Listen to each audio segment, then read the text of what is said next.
చెప్తానుండు. మంచి జరగాలి, ఊరు మారాలి, స్కూళ్ళు కావాలి, జాబులు రావాలి, జాతకాలు మారిపోవాలి. అయ్ బాబోయ్, అద్భుతాలు జరిగిపోవాలి. ఏదేమైనా గాని ఓటు మాత్రం అమ్ముకు దబ్బాలరా. అంటే శివరాఖరికి ఏమంటారండి ఇప్పుడు? డబ్బిచ్చేటోళ్ళని మింగ ఓట్లం మెట్టోళ్ళని మింగ 5 ఏళ్లకు అమ్ముడు పోయే గొర్రె మందల్ని మింగ.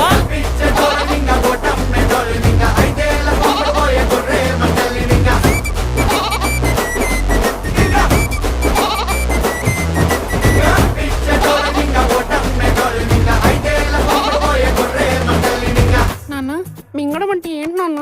ఇప్పుడు డబ్బులు తీసుకుని ఓట్లు అమ్ముకున్న వాళ్ళందరినీ నమ్మిలి మింగేయాలన్నమాట. నమ్మిలి ఓకే నాన్న.